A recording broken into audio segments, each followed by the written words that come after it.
Human Dimension implementation meeting.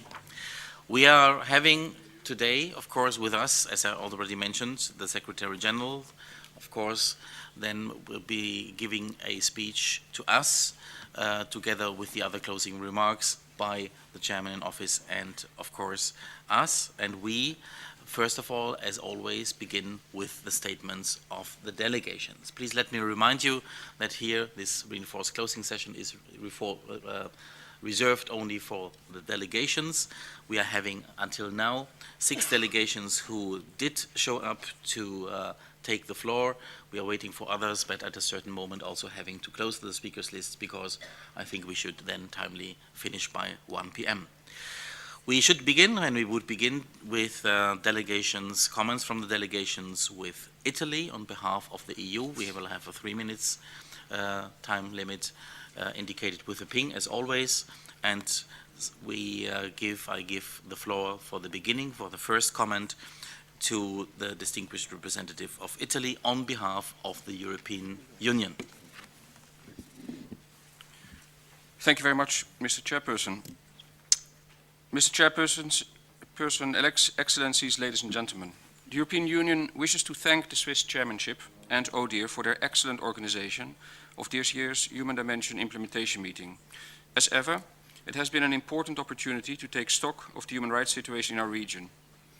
Human Dimension commitments are a matter of direct and legitimate concern to all participating states and are a cornerstone of our OSCE comprehensive security concept. These commitments have proven to be more relevant than ever. We remain vigilant regarding the situation in and around eastern Ukraine and Crimea.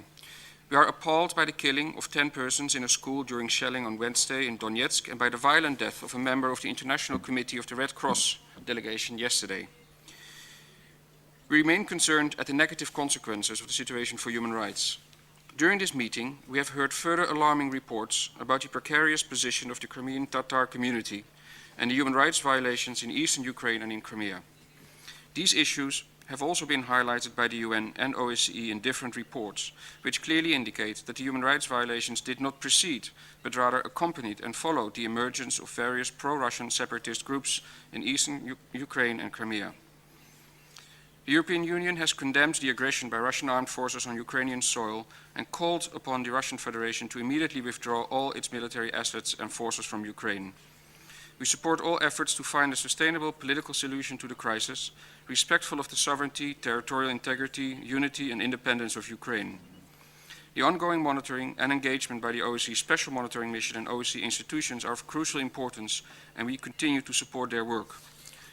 We look forward to the OSCE ODIHR observation of the Ukrainian parliamentary elections on the 26th of October. Mr. Chairperson, we want to express our deep thanks to the representatives of independent civil society for their bold and brave testimonies, which have highlighted the challenges and in some cases serious shortcomings in implementing OSCE commitments in their respective states. We attach great importance to the existence of independent and vibrant civil society, as well as its participation in OSCE events. The European Union remains deeply concerned at mounting pressure on civil society in several OSCE participating states, particularly in the Russian Federation, but also Azerbaijan. Civil society are an important partner for the implementation of human dimension commitments. Their work and independence should neither be restricted nor instrumentalized. We are troubled by reports of alleged threats against HDIM NGO participants following interventions made at this meeting and regard this as totally unacceptable. We call on participating states to refrain from such intimidations in accordance with the commitments they have subscribed to, and we will continue to monitor the situation carefully. Whilst we have heard many positive examples of how the OSCE is engaging with participating states to improve the human rights of their citizens, a negative trend is unfortunately all too clear. Gaps in the implementation of commitments appear to be widening rather than closing. Fundamental freedoms continue to be unduly restricted. The shrinking space for discourse and dissent, restrictions on media freedom and media pluralism, and the scope and scale of attacks on journalists and human rights activists is unacceptable. So too is impunity for prosecution that the attackers often enjoy. Moreover, appalling accounts of torture and inhumane treatment in some states continue to emerge. We wish to reiterate that torture is an abhorrent violation of human rights, human integrity and human dignity. The practice of enforced disappearances and the treatment of political prisoners are also deeply concerning. We strongly encourage the governments of Turkmenistan and Uzbekistan to engage with the legitimate questions that have been posed to them over the course of this meeting regarding such practices. In this context, we express our regret that the delegation of Turkmenistan decided not to participate in this meeting, thus missing a valuable opportunity for an open and frank dialogue on this and other issues with participating states and civil society. We also recognize that there are human rights challenges in the European Union, and we have listened carefully to the concerns and recommendations directed at us. Gender-based violence remains a problem in many of our societies. More also needs to be done to better integrate Roma and Sinti communities and to protect the rights of other marginalized groups, including from hate crimes. We are committed to addressing these and other issues and to engaging in a genuine dialogue with our OSCE partners and with civil society. We greatly appreciate the expert assistance the OSCE provides to participating states to support them in implementing our common commitments. We reiterate our support for the mandates and activities of the OSCE autonomous institutions. We will continue to draw on this expertise within the EU, as well as to support OSCE engagement in other parts of the region. We also underline that human rights and fundamental freedoms must be realized for all, without discrimination, and observe that more needs to be done to ensure that this principle is affirmed by all participating states. We call once more on all participating states to abide by their commitments to cooperate fully with the OSCE, including its autonomous institutions, and make full use of the assistance it offers. We also hope that the Helsinki Plus 40 process will provide us with further opportunities to strengthen the implementation of our human dimension commitments. We look forward to discussing further in Vienna the recommendations emerging from this meeting. The European Union encourages the Swiss chairmanship to involve representatives of civil society in that discussion in order to make the exchange as participatory as possible. We hope that at the Basel Ministerial Council, participating states will agree on a robust response to address the violations of OSCE principles and commitments and threats to human rights we are witnessing in our region, in particular related to the Ukraine crisis. We also look forward to listening to the recommendations from civil society at the Ministerial Council. We thank the chairmanship for the draft decision they have already proposed, which I'll be done in a moment, which we are reflecting on. The European Union stands ready to work constructively and in earnest in the coming weeks with delegations in preparing substantive decisions on pertinent human rights issues, and we look forward to further proposals from the Swiss chairmanship in this regard. Finally, Mr. Chairperson, the EU wishes to thank the government of Poland for its hospitality and reiterate our appreciation to ODIHR, the Swiss chairmanship, and all those who contributed to the effective conduct of the meeting, including the moderators, keynote speakers, rapporteurs, note takers, and interpreters. Thank you very much. Thanks to Italy for the statement on behalf of the 28 member states of the EU. We are now having on the list, I just read so that you informed about the order, according to the requests coming in this order we have Turkey, Liechtenstein, Norway, Ukraine, and the Russian Federation. The floor is then to the distinguished representative of Turkey. Thank you, Mr. Chairperson. Allow me to begin by expressing our appreciation to you and to ODIHR as a whole, as well as to the Swiss Chairmanship and Office for the excellent organization of this year's Human Dimension Implementation meeting. Our gratitude also goes to our Polish hosts for the gracious hospitality provided to us all in this beautiful city of Warsaw. We thank all participants, particularly the representatives of civil society, for sharing their experiences and concerns and providing many valuable recommendations. The discussions of the past 2 weeks should serve to remind us all that far more progress has to be made in implementing our human dimension commitments in many areas. The crisis in and around Ukraine was a major focus of our discussions in this year's HDIM sessions. The meeting has also demonstrated, however, that in addition to the new and urgent problems we face, we continue to be confronted with pervasive issues that become more pressing with every passing year. We have heard many calls for the strengthening of fundamental freedoms such as the freedom of expression in the media, of assembly and association, of religion or belief across the OSCE region. We have seen that much remains to be done to further empower women and improve their rights. On the other hand, this year's HDIM has unfortunately once again underlined the fact that intolerance and discrimination are rampant in many participating states, as amply demonstrated by the deep concerns voiced here by civil society. The continuing rise of intolerance and discrimination based on religion is a particularly grave development which requires our urgent and increased attention. Muslim migrants are among the most victimized groups. As was also the case during last year's HDIM, numerous statements made by some NGOs throughout these 2 weeks have shown that we need not look far afield to gauge the intensity of anti-Muslim sentiment. Needless to say, such appalling statements actually highlight the rise of Islamophobia and the need to effectively combat it along with other forms of racism, xenophobia, and intolerance.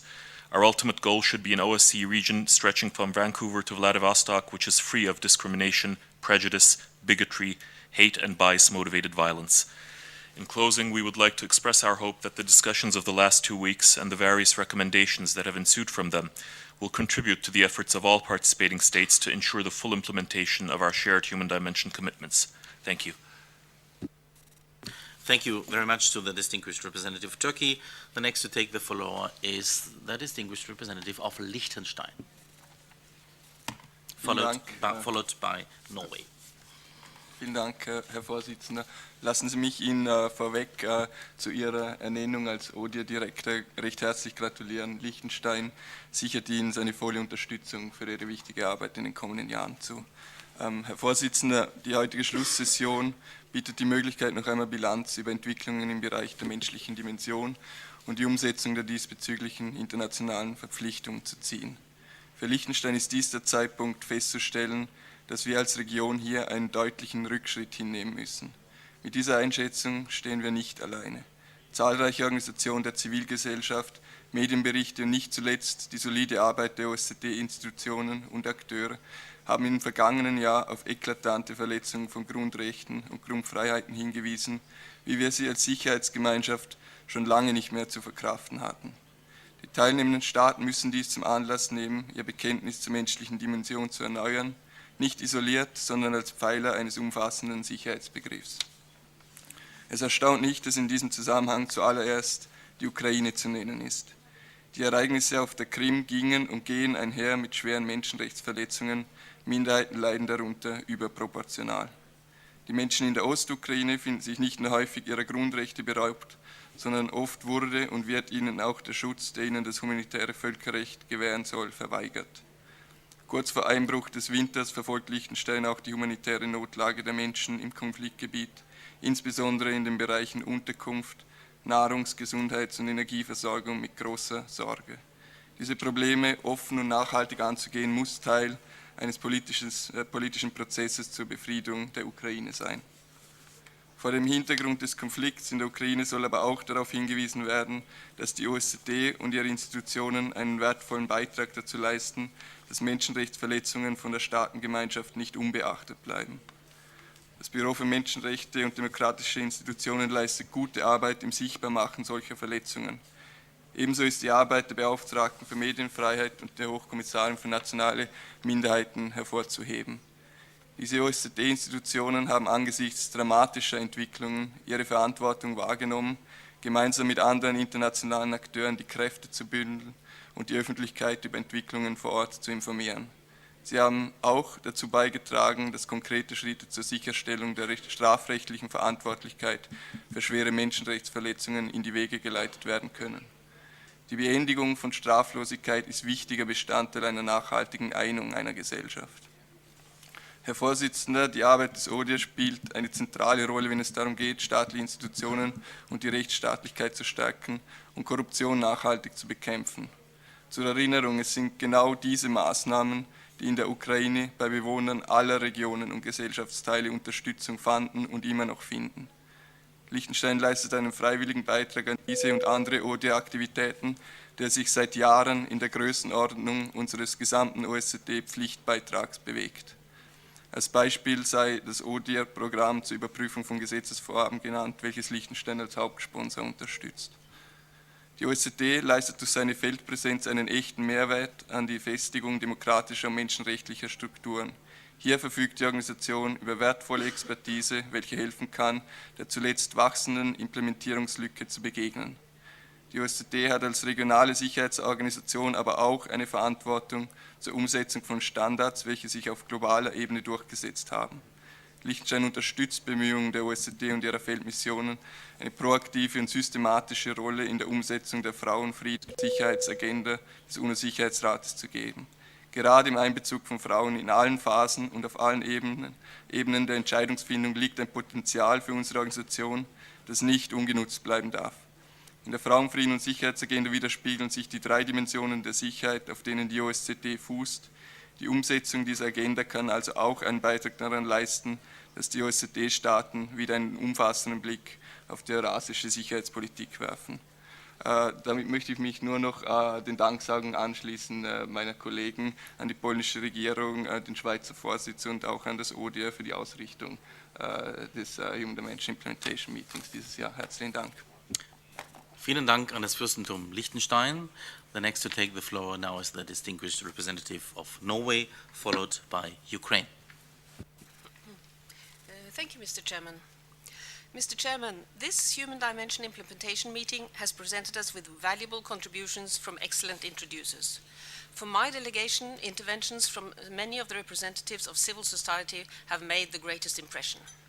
This dialogue with civil society is important for us as governments. It requires a genuine will to take their concerns seriously. They experience what we sometimes do not see, how our implementation of commitment works in practice. We appreciate information from participating states on how they have improved their legislation, often with the assistance from our institutions. However, we also hear from NGOs what concrete challenges they face, including at the local level. Changing laws is not always enough. All participating states should listen to and respond to these challenges. It is disappointing to hear some participating states whose only response is to point a finger at others. True, others are not perfect either, but that is no excuse for avoiding confronting one's own problems. Let me add, we are not so impressed by representatives of organizations who clearly speak on behalf of their governments. This does not provide the credibility their governments might be hoping for. This meeting must be an inspiration for us all to take a renewed look at the implementation of commitments we have been reminded of here. Regrettably, the meeting has shown that much remains to be done in implementing not least freedom of expression, freedom of assembly and organization, and freedom of religion and belief in practice. Mr. Chairman, many participating states, as well as representatives of civil society, have expressed gratitude to our institutions for assistance. They have also put forward recommendations for further work and strengthened efforts in many areas. Let us bear this clearly in mind when we return to Vienna to discuss the budget for next year. Our discussions have included important topics as prevention of torture, gender equality, and the role of civil society. We are ready to support the Swiss chairmanship in taking these issues forward towards the Ministerial Council in Basel. Mr. Chairman, HDIM has offered us a wide variety of interesting and important side events. These events are a valuable supplement to the meeting and allow us to discuss issues more in depth and meet people with first-hand experience. My delegation co-organized a meeting on enforced disappearances with France and the Netherlands. We hope that this and other side events can be building blocks for further work and generate new ideas. Mr. Chairman, the crisis in Ukraine has obviously been reflected in many of our discussions. This crisis continues to lead to serious violations of human rights and humanitarian law. We support the efforts of the Swiss chairmanship to use all the tools the OSCE can provide to solve the crisis. Mr. Chairman, we wish to thank the incoming Serbian chairmanship for presenting their priorities for the human dimension next year. We look forward to working closely with them and other participating states in implementing these priorities. Finally, I would like to thank the host government, the Swiss chairmanship, and ODIHR for all their efforts in organizing this meeting. Thank you, Mr. Chairman. Thank you very much indeed to Norway. And the floor is now to the distinguished representative of Ukraine, followed by the Russian Federation. Thank you, Mr. Chairman. At the outset, the Ukrainian delegation would like to express its deep regret and condolences upon the tragic loss of the International Committee of the Red Cross representative, Swiss citizen, who was killed as a result of shelling by the terrorist of the ICRC office in Donetsk. This terrorist act cannot be justified.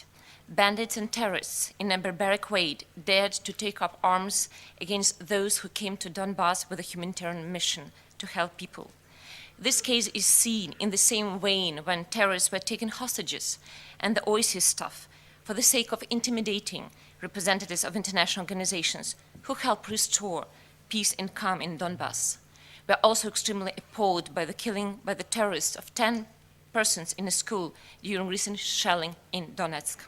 All individuals and organizations implicated in this crime shall be brought to justice in accordance with Ukrainian legislation and international law. Excellencies, distinguished colleagues, as reaffirmed by the OSCE Astana Commemorative Declaration, the inherent dignity of the individual is at the core of the OSCE comprehensive security, and the commitments undertaken in the field of human dimension are matters of direct and legitimate concern to all participating states. The broad concept of comprehensive security would remain hollow without promotion and protection of human rights and its essential elements. Translating into reality the Astana Summit's call for the establishment of a free, democratic, common and indivisible Euro-Atlantic and Eurasian security community that is rooted in agreed principles, shared commitments and common goals requires continuous engagement, coordinated efforts and persistence in implementing our commitments. This year's HDIM was unprecedented in view of very serious challenges to human dignity and security in the OSCE region stemming from the Russian aggression towards Ukraine, which ran like a red thread through our debates on the implementation of the OSCE human dimension commitments. For the first time ever, a part of the OSCE participating state has been annexed by another OSCE participating state. The flagrant breach by the Russian Federation of founding OSCE principles by violating Ukraine's sovereignty and territorial integrity imperils European and international peace and security and inflicts serious damage to human rights and fundamental freedoms, not only in Ukraine, but throughout the OSCE space. We once again emphasize that under the continuing Russian aggression against Ukraine, all responsibility for human rights violations in the affected regions of Ukraine rests with Russia and the Russia-supported illegal armed groups operating in the East, in accordance with the norms and principles of international law. Regretfully, instead of committing to correct the violations of OSCE principles and commitments and restoring respect to them, Russia used this human dimension forum to continue spreading its propaganda, aggressive nationalism, hatred throughout the OSCE space, and shifting responsibility on others. The damage inflicted by the Russian actions upon the OSCE cooperative security requires our common efforts in identifying solutions and strategies to address them. We are convinced that in the view of the breach by one participating state of the Helsinki Decalogue, the organization should take more decisive measures to respond effectively to the existing and emerging challenges. And our progress will depend upon the willingness and readiness of all participating states to abide by international law and OSCE principles and commitments fully and in good faith, in particular those on respect of territorial integrity, sovereignty, promotion and protection of human rights and fundamental freedoms. In order to increase the OSCE relevance in the run-up to the 40th anniversary of the Helsinki Final Act, we have to prevent further erosion of the Decalogue of principles and make them well-functioning in our relations. Distinguished colleagues, despite the current security challenges, Ukraine is fully committed to further promote, respect, and protect democratic values. It is our primary goal. The domestic reform process, Strategy on Reform 2020, was recently presented by the President of Ukraine, encompassing fight against corruption, decentralization and state governance reform, judicial reform, reform of the law enforcement, tax reform, deregulation and entrepreneurship, defense and security reform. Practical implementation of this strategy will be launched immediately after the early parliamentary elections scheduled for 26 October. We stand ready to cooperate fully with the OSCE institutions, ODIHR, RFM and HCNM, and rely on their expertise and practical support in the areas of human rights and fundamental freedoms, democracy and rule of law. Yes, I'm closing. And looking ahead to the Baden Ministerial Council in December 2014, we would like to emphasize the need to produce concrete deliverables in the human dimension, which would not only strengthen our existing OSCE commitments, but would address the current threats to human dignity and security in the OSCE region stemming from the Russian aggression. We deem that it is a defining moment for our organization to show its ability to safeguard OSCE principles and commitments and to ensure their full implementation by all participating states without any exception. The history of the 20th century has provided us with relevant lessons. Aggression is a serious crime under international law, which should lead to serious international responsibility. And we urge the Russian Federation to stop aggression against my country. Please come to the conclusion. Withdraw the troops from our territory, stop interference into internal affairs, halt support to terrorist organizations operating in the east of Ukraine, and be committed to peace. In conclusion, let me express our appreciation to the Swiss OSCE chairmanship and to the audio, in particular Director Michael Link and his wonderful team for this excellent preparation of HDIM, and all those who contributed to the effective conduct of the meeting, including the keynote speaker, introducers, moderators, rapporteurs, and interpreters. And our special thanks go to the Polish government for their hospitality. Thank you for your attention. Thanks to Ukraine. The floor is now to the distinguished representative of the Russian Federation, followed by the United States of America. Благодарю вас, господин председатель. Уважаемые дамы и господа, в первую очередь хотелось бы выразить искреннее соболезнование действующему швейцарскому председательству в связи с гибелью в Донецке сотрудника Международного комитета Красного Креста господина Лорана Этьена. Рассчитываем, что все обстоятельства этого убийства будут установлены, а виновные понесут наказание. Господин председатель, завершающее сегодня свою работу обзорное совещание в полной мере подтвердило наличие тревожных тенденций на пространстве ОБСЕ. Двухнедельная острая и нелицеприятная порой дискуссия ярко высветила смещение тематического вектора критики в область борьбы с различными формами этнической и религиозной нетерпимости, растущей радикализацией обществ, угрозами распространения экстремистской и неонацистской идеологии. Игнорирование рядом государств принципа неделимости свободы, попытки укрепления прав и свобод своих граждан за счет ущемления прав граждан других стран, нарушение прав и свобод человека привели не только к ухудшению правозащитной ситуации на пространстве ОБСЕ, но и вернули нас в худшие времена локальных конфликтов и гражданских войн.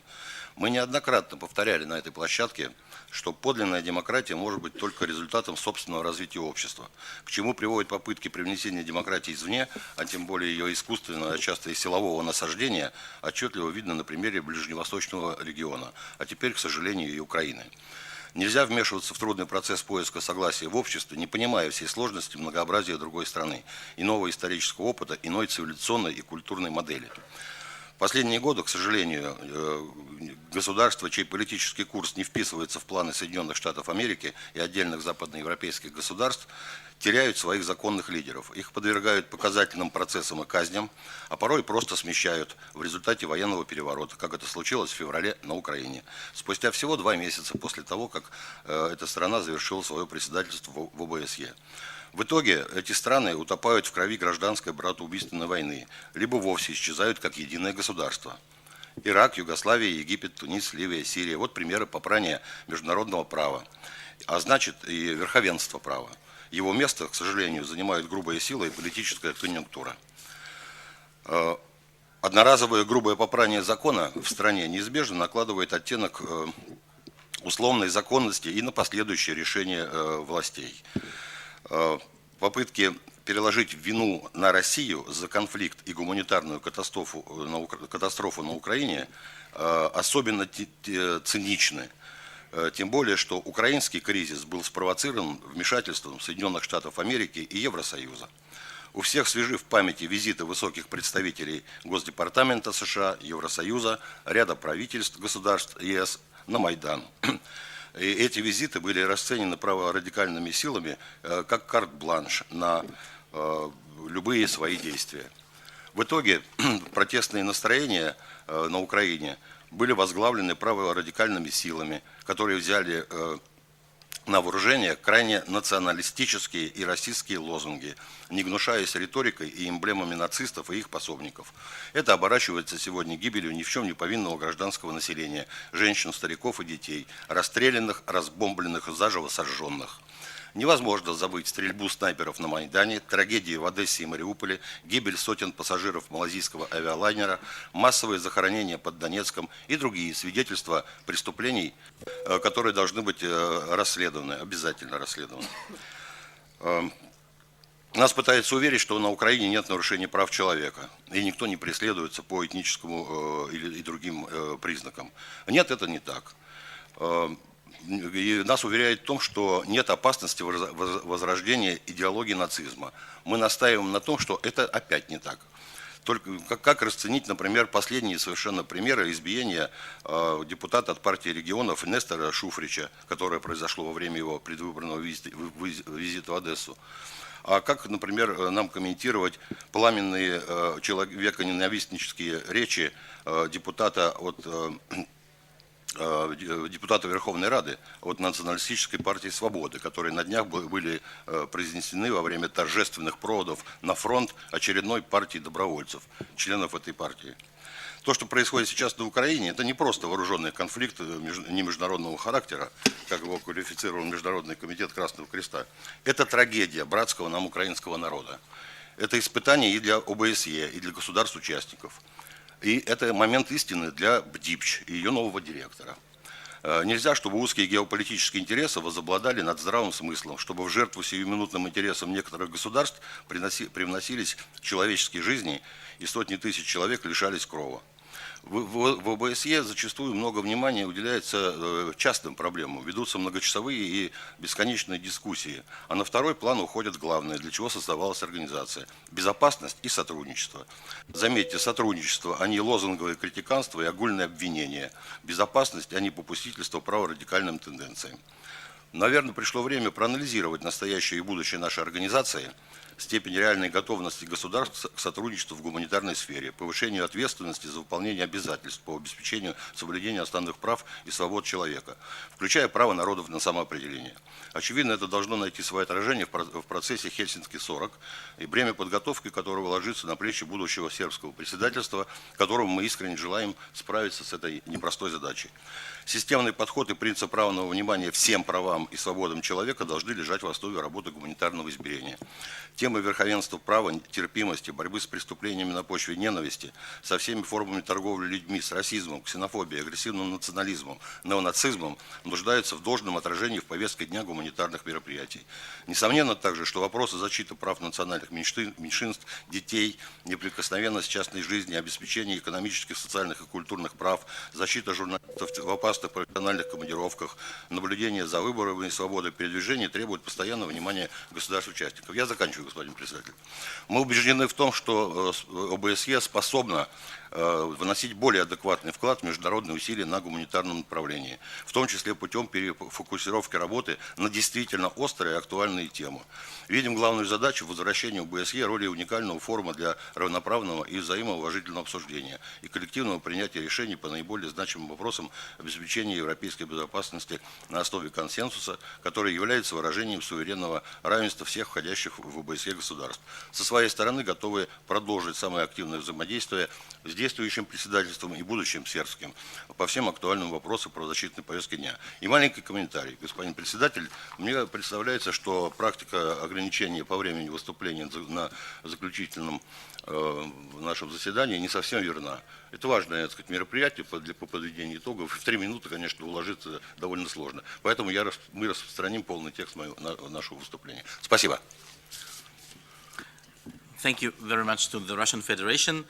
Let me just briefly say where we stand now. We still have 2 delegations requesting a statement. After that, we will come to the point of any other business, followed, of course, of the right to reply. We already have also some delegations noted for that. We would now close the speaking list in the official statements. We still have on the official statements the United States of America and Armenia, and after that coming to AOB and right to reply. The statement and the floor is now to the distinguished representative of the United States of America. Thank you very much, Mr. Chairman. Comprehensive security has been the backbone of the OSCE, and in the 40 years since the signing of the Helsinki Final Act, that principle has never been more important. The human dimension becomes all the more important given the recent violations of sovereignty and territorial integrity. Some participating states have retreated on implementing their human rights and democratization commitments. President Obama mentioned some of those states at the UN, somewhat controversially, but facts are facts. And all governments and members of the public must scrutinize internal trends toward authoritarianism, as authoritarianism at home can increase the prospects of conflict between and among OSCE participating states. The people in all of our countries have the right to exercise fundamental freedoms, such as peaceful assembly, including the ability to demonstrate peacefully and to express their concerns over government decisions. The demonstrations for a free and fair electoral process in Hong Kong are one example of peaceful assembly. On the Maidan in Ukraine, the people of Ukraine rose up against corruption and abuses of power, they did not see another way. They were not agents of the West or anyone else. They were Ukrainian citizens from all walks of life and all languages who wanted a better life. Ukraine belongs to the people of Ukraine, not to the East or the West. As I have said in my statement since the beginning of this meeting, the United States is not afraid to be self-critical, and we continually strive to implement our commitments fully. In the opening plenary, the keynote speaker, Alyssa Massimino, challenged all participating states to identify concrete actions we can take in response to issues that have been raised here at the HDIM. My delegation has done so, and we have identified several actions we intend to take following our consultations with civil society and other participants here. Number one, we will continue to engage with civil society in the U.S. Congress about concerted efforts to close the detention facility at Guantanamo. It is an absolute priority for the United States government to ensure that our detention operations at Guantanamo are consistent with our international obligations. Additionally, the United States recently welcomed ODIHR to meet with U.S. officials in Washington on the subject of Guantanamo, which will result in an ODIHR report on this issue. Second, the U.S. Department of Justice has opened an independent investigation into the death of a young black teenager in Ferguson, Missouri. When the results of this investigation are made public, we will provide a readout to participating states in an appropriate OSCE forum, such as the Human Dimension Committee or Permanent Council, on the findings and any policy recommendations that the U.S. government has drawn from the investigation. Third, we have heard the concerns raised by other participating states and by civil society on the death penalty. Officials throughout our federal and state governments are well aware of these concerns, and President Obama recently commented that in the application of the death penalty in this country, we have seen significant problems. We will offer to conduct informal briefing on the results of this survey when they're made public. Fourth, we've heard the concerns of some delegations about the protection of the human rights of Muslims in the United States. We'll make every effort to include in our delegation to HDIM next year responsible officials who can share in more detail the many efforts by our government in this area. Finally, we've heard from a number of civil society organizations as well as from participating states about the importance of maintaining and expanding access to the support that ODIHR offers for effective implementation of OSCE commitments. We will both communicate the importance of this work directly to members of Congress and others at home, and reach out diplomatically in capitals of other participating states to ensure that budgetary conversations include as a priority a significant increase in funding for ODIHR. Just that statement alone should give me a couple of more minutes, Mr. Chairman. For the past 10 days, my delegation has welcomed good faith efforts and concrete progress by many participating states in implementing their commitments. Regrettably, even in the short time that we have met here at HDIM, steps have been taken in some participating states that widen the gulf between their commitments and their practices. We have witnessed Russia's continuing disregard for the sovereignty and territorial integrity of its neighbor, Ukraine. This has resulted in a deteriorating situation and makes this ceasefire agreement reached in Minsk all the more difficult to implement. We've seen more tragic human costs from the conflict in eastern Ukraine that Russia has chosen to instigate. And we also offer our deepest condolences to the family and colleagues of the International Red Cross worker who was killed in Donetsk and others killed at the school this week. We've heard about increasingly closed space for civil society. My statement, which I'll submit for the record, lists a number of those. I've met with a number of human rights people whose family have been imprisoned. And I'd like simply to point out one in particular in Azerbaijan, Amar Mamadli, who was simply trying to exercise his rights under a democracy with respect to the election there. Just one final word. I am very concerned as I listen to the debate here this week to hear the term neo-Nazi invoked a great deal over these last 2 weeks.